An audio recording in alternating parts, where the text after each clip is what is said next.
Halo guys, apa kabar kalian semua? Mimin di sini bakal melanjutkan alur cerita Sword Star. Disclaimer dulu bahwa kemungkinan besar ada perbedaan antara novel dan versi Donghuanya, tapi alur cerita utamanya tetap sama. Jadi tanpa ragu, Mimin akan membawakan alur ceritanya. Jam ungu, aku belum mulai mencarimu dan kamu sudah mulai mencari masalah. Lo Feng mengumpat dalam hati. Sepertinya kamu benar-benar ingin menghabisiku. Kamu punya nyali dan tidak takut jika aku membocorkan berita tentang jam kuno milikmu. Sebenarnya, ketika mereka meninggalkan menara, Kaisar Jam Ungu telah berpikir keras dan memahami satu hal. Jika manusia tidak memiliki cara untuk menghadapinya, ia tidak akan membiarkannya begitu saja. Kemungkinan besar, manusia itu akan menyebarkan berita tentang jam kuno miliknya. Oleh karena itu, Jam Ungu harus mengambil langkah pertama. Aku ingin menunggu sampai aku menjadi sedikit lebih kuat sebelum berhadapan denganmu. Karena kamu sudah memberikan tantangan, maka mari kita lakukan. Lo Feng dipenuhi dengan niat membunuh. Orang baik diganggu. Mereka semua berpikir bahwa identitasku sebagai manusia bernama yang mudah diganggu. Aku harus mencari kesempatan untuk menghabisi dia sepenuhnya. Mona memandang Lo Feng dan berkata dengan lembut, "Yang, apakah kamu baik-baik saja?"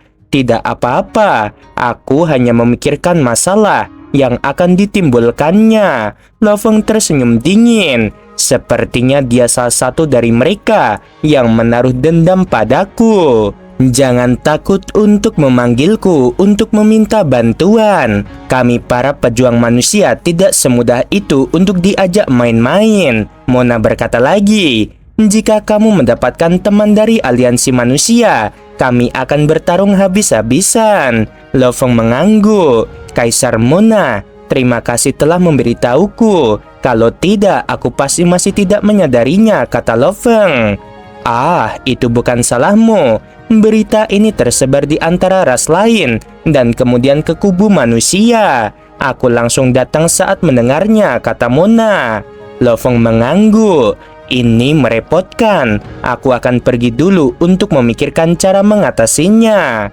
Mona berkata padanya, "Hati-hati, perang di wilayah luar melibatkan banyak ras. Kamu harus bersikap kejam terhadap ras yang tamak dan membuat mereka takut padamu." Di benua utama Yanji, berita itu nyata. Ada beberapa kaisar yang telah membobol menara dan menggeledah-nya. Dua ras robot duduk saling berhadapan. Yang lebih tinggi menekankan. Mereka menemukan ruang harta karun kelas G dan ruang yang hancur, tetapi harta karunnya sudah diambil. Ras robot yang lebih pendek tersenyum. "Paci, maukah kamu bergabung dengan mereka?" Manusia ini lemah. Dia mungkin berandalan yang baru saja menjadi kaisar. Apa haknya untuk menyimpan harta karun seperti itu? "Aku pasti akan pergi," kata si robot yang lebih tinggi. Kedua robot itu membentuk aliansi. Badai sedang terjadi di benua Yanji. Bahkan para undying pejabat di sekitar telah diperintahkan untuk memindai dan terus mencari manusia bernama Yang. Hal anehnya adalah mereka tidak dapat menemukannya. Yang paling khawatir dan cemas tetaplah Kaisar Jam Ungu. Di dalam gunung es yang gelap, ia duduk bersila di atas batu beku. Matanya berbinar dingin sambil bergumam. Seluruh benua telah digeledah berulang kali. Kemana dia pergi? Kita tidak dapat menemukannya. Aku sudah memaksanya, tetapi dia masih belum mengungkapkan rahasia jam kuno milikku. Sepertinya manusia yang ini punya ambisi besar. Dia jelas menduga bahwa aku membocorkan berita itu. Secara teori, dia seharusnya melakukan hal yang sama terhadapku, namun dia belum berbicara. Sepertinya dia menunggu kesempatan untuk menghabisiku dan mengambil hartaku. Dia pasti punya jaminan. Kaisar Jam Ungu sebenarnya cukup takut pada Lo Feng. Karena di menara, Lo Feng berhasil bertahan hidup dengan kecepatan dan pertahanannya yang mengerikan. dan dia mampu menyembunyikan energi hidupnya hampir sepenuhnya hingga dia tersedot ke dalam cincin dunia. Semua hal ini menunjukkan bahwa Lo Feng memiliki beberapa gerakan yang mengerikan. Kali ini, aku punya sekitar 100 miliar permata nila, pikirnya. Lebih baik aku mempersiapkan diri dengan baik. Manusia ini benar-benar menyembunyikan dirinya. Dan saat dia menunjukkan dirinya, itu akan menjadi gila. Di dalam camp ke-26, Lo Feng berbaring di kolamnya. Tiba-tiba, 3 siluet terbang mendekat. Apa kabar? Aku dari perusahaan Amsemsa Virtual. Pemimpin kelompok itu adalah seorang pria tampan bermata 3 dengan jubah emas. Dia datang atas perintah bosnya. Bos itu bahkan tidak mengungkapkan status kliennya, hanya menyuruhnya untuk tidak mengajukan pertanyaan acak. Hal ini membuat pria bermata 3 tingkat kasar itu tahu bahwa kliennya terhubung dengan level tertinggi. Bosnya adalah seorang kesatria dan merupakan salah satu eselon atas, tetapi bahkan dia bertindak seperti itu. Lo Feng mengangguk lalu melemparkan cincin dunia. Sekitar 3 menit kemudian pemindainya telah berhasil. Barangnya sudah lengkap. Pria bermata 3 itu tersenyum pada Lo Feng. Uangnya sudah ditransfer. Kami tidak akan mengganggumu lagi. Dia tahu betul betapa mengejutkannya jumlah kekayaan yang terlibat dalam transaksi ini. Jumlahnya melebihi 200 miliar elemen campuran. Prajurit bersayap perak dan berbaju besi ini jelas bukan orang biasa. Lo Feng meregangkan tubuhnya dan berbaring di kolam sambil tersenyum.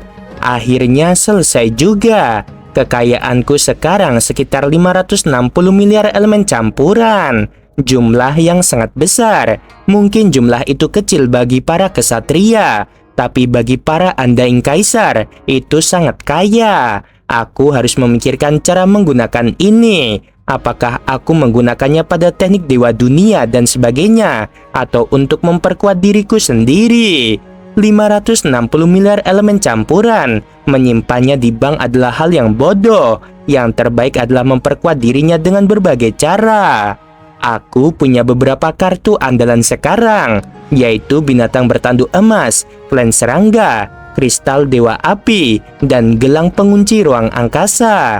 Aku harus memperkuat aset terkuat, yaitu pasukan serangga. Mata Lo Feng berbinar. Jika aku bisa membuat Ratu Alina menjadi makhluk undying sebagai ratu, dia bisa memimpin pasukan undying, dan itu dianggap tak terkalahkan di antara siapapun di bawah level kesatria. Jika itu berhasil, menghabiskan semua 560 miliar itu masih akan sepadan. Semakin dia memikirkannya, semakin dia bersemangat. Di dunia internalnya, Pulau Klan Serangga, Lo Feng berpakaian hitam muncul. Si cantik Alina terbang tegak dan membungkuk di hadapannya. Lo Feng langsung bertanya, "Alina, berapa banyak yang kamu perlukan untuk menembus level undying?" Alina tampak terkejut. "Bicara saja," kata Lo Feng, dia merasa sangat kaya. Alina tersenyum, suaranya jernih dan tajam. "Tuan tampaknya memiliki kekayaan yang sangat banyak. Namun Tuan, seorang ratu serangga yang berhasil mencapai undying adalah hal yang sangat sulit dilakukan. Hanya bahan-bahannya saja akan menghabiskan biaya hampir 100 miliar elemen campuran." "Aku akan membelinya," mata Lo Feng berbinar. "Biar aku selesaikan," kata Alina. "Ini hanyalah persyaratan eksternal. Masih ada persyaratan internal. Sang ratu harus memiliki tingkat pemahaman hukum yang sangat tinggi, baik hukum ruang maupun waktu. Hanya memiliki emas atau kayu dan hukum dasar lainnya tidak cukup untuk menjadi undying." Lo Feng mengerutkan kening. "Aku baru memahami hukum api, dan aku masih jauh dari memahami hukum ruang. Tidak ada harta karun yang bisa membuatku melakukan terobosan." Lo Feng agak kecewa, tetapi dia mengerti. Benar, prajurit serangga yang dapat diproduksi dalam jumlah besar adalah makhluk yang hampir tidak memiliki pikiran. Tanaman merambat kontak awan dan tanaman pemakan bintang hanya memiliki emosi dasar. Ketika mereka menjadi undying, barulah mereka dapat benar-benar berkomunikasi melalui kesadaran. Para makhluk intelektual lainnya yaitu manusia, robot, iblis, ratu klan serangga, ras tandu emas, penduduk asli Yanji, dan seterusnya. Bagian tersulit untuk menjadi undying bagi mereka adalah pemahaman hukum. Pemahaman hukumku masih belum memadai. Kamu tidak perlu menyiapkan sumber daya untukku. Dia tersenyum. Namun ketika aku hampir sampai di sana, aku akan mengandalkan Tuan. Baiklah, tidak masalah. Lo Feng menjawab dengan santai, namun hatinya masih merasa kecewa. Dia pergi dengan penuh harapan, tetapi impiannya hancur. Lo Feng segera mengirim seutas kesadaran ke alam semesta virtual. Lo Feng duduk di mejanya dan menatap layar, mencari informasi tentang segala macam harta karun. Ada banyak senjata. Ini semua adalah senjata yang dapat dipesan, dan banyak di antaranya yang diciptakan oleh manusia sendiri. Lo Feng mencari dengan kata kunci. Apapun di bawah kesatria tidak akan bertahan. Dengan mudah membalik-balik 203 senjata. Dia menatap dengan mata terbelalak. Mereka semua bisa menghabisi apa saja di bawah kesatria. Mengapa makhluk undying tampak begitu rapuh? Selain itu, beberapa senjata memiliki kekuatan primal, bahkan dapat melukai kesatria. Lo Feng tercengang. Ada 21 senjata robot di dalamnya dan 3 senjata manusia. Sisanya adalah senjata khusus yang dibentuk dari bahan khusus. Namun, tidak mengherankan, aku belum melihat ada yang menggunakan salah satu dari ini di perang wilayah luar. Siapa yang bisa menggunakan senjata seperti itu? Saat seseorang menggunakan sesuatu seperti itu, banyak kaisar akan mengincarnya untuk mengambil harta karunnya. Lo Feng melihat daftar itu dan berpikir, yang termurah di sini adalah 6 triliun, yang normal adalah 10 triliun. Harga-harga ini cukup untuk membuat seorang kesatria pun merasa terjepit. Siapapun yang memiliki salah satu senjata ini berarti memegang harta karun sejati. Senjata yang menghabiskan lebih dari 10 triliun elemen campuran. Jika diungkapkan, akan membuat banyak makhluk undying tergila-gila padanya. Karena sang ratu tidak dapat berevolusi menjadi makhluk undying, dan dia tidak mampu membeli senjata-senjata ini. Dia hanya bisa memikirkan metode lain. Karena itu, dia mulai mempelajari dan meneliti banyak benda di dalam harta karun yang tidak dapat dilihatnya dengan statusnya. Dia juga mengandalkan kekayaannya sebesar 560 miliar untuk memasuki toko-toko di kota Aliansi Hong dan melihat area VIP. Ini adalah area yang sering dikunjungi oleh para kesatria. Aku hanya menemukan 3 material untuk dewa dunia tingkat 3 di dalam harta karun. Tetapi toko-toko di kota Aliansi Hong sebenarnya memiliki 18 material. Hampir semuanya ada di sini. Namun harganya sangat mahal. Dengan status dan penelitiannya, ia menghabiskan waktu lebih dari sebulan sebelum akhirnya memutuskan apa yang akan dibeli. Menghabiskan sekitar 110 miliar elemen campuran untuk memungkinkan binatang bertanduk emas melatih dewa dunia hingga 16 kali amplifikasi. Menghabiskan 130 miliar untuk membeli 4 kristal dewa api, masing-masing berharga mendekati 30 miliar, dan sejumlah besar kristal dewa air untuk lengan kunci ruang angkasa, mendekati 10 miliar elemen campuran. Menghabiskan 300 miliar untuk membeli 1 kilogram racun Feimo, menghabiskan 8 miliar untuk membuat kontak awan merambat berevolusi dari puncak pejabat menjadi kaisar rendah, dan beberapa pengeluaran kecil lainnya telah diurus. Namun, ia telah menghabiskan hampir seluruh 560 miliar dari rezeki nomplok ini. Medan perang ke-7, Camp ke-26, di atas puncak-puncak yang tertutup salju, berdiri Lo Feng yang bersayap dan berbaju besi perak. Ia tengah berdiskusi dengan staf dari perusahaan alam semesta virtual. Pemandangan ini disaksikan oleh 2 kaisar yang jauh. Lihat, itu manusia yang... Semua prajurit ras lain dari camp lain di benua Yanji sudah gila mencarinya.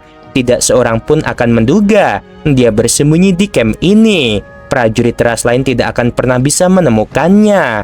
Bahkan jika mereka tahu dia ada di sini, Mereka tidak bisa berbuat apa-apa.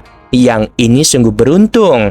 Lihat, dia sedang berdiskusi dengan staf dari perusahaan alam semesta virtual. Dia pasti telah membeli harta karun yang tak terhitung jumlahnya. Berita mengenai yang berada di tempat camp ke-26 menyebar dengan cepat, menyebabkan banyak prajurit ras lainnya di benua Yanji mengumpat. Kaisar Jam Ungu di dalam gua bergumam pelan. Hati-hati, namun pengecut. Bersembunyi di perkemahan akan membuat yang lain melihatmu semakin lemah, dan itu menegaskan bahwa kamu memiliki harta karun itu. Namun aku tahu, kepengecutanmu hanyalah akting. Jam Ungu sangat waspada terhadap Lo Feng. Dia pernah bertarung dengannya sebelumnya, dan selama perburuan harta karun di menara, Lo Feng tetap bersikap rendah hati. Namun dia tidak pernah mundur dalam menghadapi bahaya, tahu kapan tidak boleh menahan diri, mengetahui waktu yang tepat untuk bertindak, dan kejam pada saat yang tepat. Manusia yang, apa yang kamu tunggu? Dia punya firasat bahwa manusia yang bernama Yang hanya menunggu saat yang tepat. Di dalam cincin dunia yang dibuat khusus, Lo Feng yang berpakaian hitam duduk bersila. Ekspresinya serius saat dia melihat tas kerja hitam. Racun Feimo, gumamnya. Di dalam kotak ini terdapat racun Feimo yang mengerikan dan mahal. Barang termahal yang dia beli dengan 300 miliar elemen campuran adalah 1 kilogram racun ini. Hati-hati, jika ada kebocoran, tubuh Mosaku akan hancur.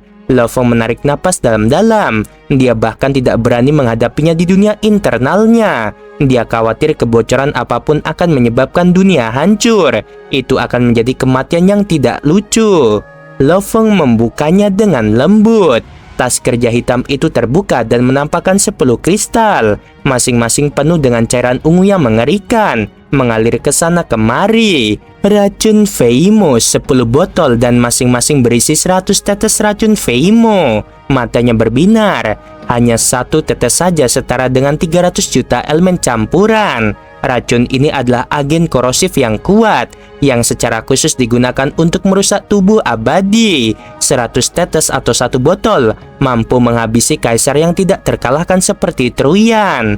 Kekuatannya sungguh mengerikan, namun kelemahannya jelas. Pertama, itu adalah barang sekali pakai dan mudah berkurang. Kedua, racun ini hanya bekerja setelah bersentuhan dengan tubuh. Kebanyakan prajurit mengenakan baju besi, dan racun tidak berpengaruh pada baju besi. Oleh karena itu, seseorang harus merobek baju besi dan membiarkannya menyentuh kulit musuh, atau menyerang tempat yang tak terlindungi seperti wajah. Meskipun ada kelemahannya, harganya tidak semahal senjata surgawi lainnya. Seperti belati Kasuo, belati itu dapat digunakan berulang-ulang, menusuk hingga ke batas kaisar, akan langsung menghabisinya. Baik dari segi keawetan maupun efektivitasnya, belati itu jauh lebih unggul dari racun Feimo, namun harganya juga tidak masuk akal. Lo Feng mengacungkan bilah bayangan darah. Ini adalah bilah yang baru dipesan, menggunakan logam kelas G yang mahal, yang setara dengan ruang harta karun menara pengorbanan. Racun Feimo sangat lemah terhadap logam, dan tidak ada cara untuk merusak bilah logam baru ini. Tentu saja, bilah ini harganya mendekati 100 juta poin. Aku telah mensimulasikannya di alam semesta virtual lebih dari 1000 kali. Tidak akan ada yang salah. Lo Feng dengan hati-hati melapisi bilah itu dengan racun. Bilah itu berukuran cukup kecil dan paling banyak bisa memiliki 50 tetes racun di permukaannya. Setelah beberapa saat, Lo Feng menggenggam pedang barunya dan menatap dengan cahaya ungu sambil tersenyum. Mulai hari ini, pedang ini akan disebut pedang bayangan racun, pedang bayangan darah, dan pedang bayangan racun. Aku akan menggunakan pedang bayangan darah hampir sepanjang waktu, dan hanya menggunakan pedang bayangan racun di saat-saat kritis. Kaisar Jam Ungu, sebentar lagi. 1 tahun kemudian di dunia internalnya, binatang itu mengangkat kepalanya dan melolong dengan penuh semangat. Ia akhirnya menghabiskan sejumlah besar sumber daya 110 miliar. sehingga jumlah dewa di dunia bertambah hingga 16 kali lipat. Semuanya berjalan sesuai rencana. Lo Feng berdiri di atas rumput, matanya penuh dengan antisipasi.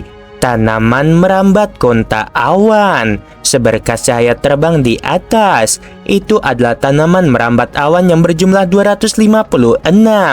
Jika dia ingin meningkatkannya menjadi 360 tanaman merambat, itu akan membutuhkan lebih dari 100 miliar poin dengan tingkat keberhasilan kurang dari 50%. Jika dipelihara sejak muda hingga memiliki 360 cabang, hanya diperlukan sekitar 10 miliar. Tanaman merambat itu terbang seperti gurita yang langsung melilit Lo Feng dan menyatu dengan kulitnya. "Tuan," ucapnya dengan penuh semangat. Tanaman ini sudah bersamanya begitu lama, mempertaruhkan hidup dan mati bersamanya. Apa gunanya beberapa poin? Dia lebih suka menghabiskan lebih banyak poin untuk yang satu ini daripada merawat yang baru. Satu-satunya masalah adalah dia tidak cukup kaya saat ini. Pita pengunci ruang angkasa. Lo Feng meletakkan kristal dewa air ke dalam ruang energinya. Armor perak. Sebuah armor perak muncul, melindungi armor kontak awan dan ikat lengan. Sayap perak mengembang di punggungnya, menutupi energi penguasa sektor asli dan energi kuat yang terpancar di sekitarnya. Babata, dia memerintahkan, "Kirim surat segera ke semua teman kaisar yang ku kenal di benua utama Yanji. Minta bantuan mereka untuk mencari camp robot kaisar jam ungu ras Cicang." Babata segera mengirimkan surat massal untuk mendapatkan bantuan. Beberapa hari kemudian di dalam kapal, Lo Feng duduk di ruang kendali dan mengerutkan kening. Kita memiliki begitu banyak kaisar di perkemahan manusia, namun tidak seorang pun yang menemukannya. Lo Feng, ketika jam ungu merilis informasimu sebelumnya, dia pasti menduga bahwa kamu akan datang mencarinya. Oleh karena itu, wajar saja jika dia bersembunyi. Menemukannya tidak akan mudah, kata Babata. Hari itu, dia mengirimkan hadiah kepada para prajurit yang tak terhitung jumlahnya di camp manusia, terutama di benua utama Yanji. Mereka semua terkejut, karena itu bukan persembahan pribadi, melainkan hadiah publik yang dikirim melalui sistem militer kepada semua sekutu di benua utama Yanji. Dan Lo Feng telah mentransfer hadiahnya ke akun sistem militer, 50 juta elemen campuran. Hadiah ini hanya mengharuskan seseorang untuk menemukan lokasi jam ungu. Setelah koordinatnya dikonfirmasi, orang tersebut akan menerima 50 juta. Manusia bernama yang ini benar-benar gila. Dia sudah bersembunyi di camp begitu lama, tetapi begitu dia muncul, dia memberikan hadiah besar untuk jam ungu, 50 juta. Kami para pejabat biasanya hanya punya 10 juta. Butuh waktu bertahun-tahun untuk mendapatkan jumlah itu. Dan sekarang yang harus kami lakukan adalah menemukan lokasi kaisar lainnya, dan kami akan mendapatkan jumlah yang sangat besar. Ini makin menarik. Semua petarung ras lain sedang memperhatikannya, dan dia masih berani memberi hadiah sebesar itu pada Kaisar Jam Ungu. Sepertinya dia harus bersiap, dan pertarungannya akan menarik.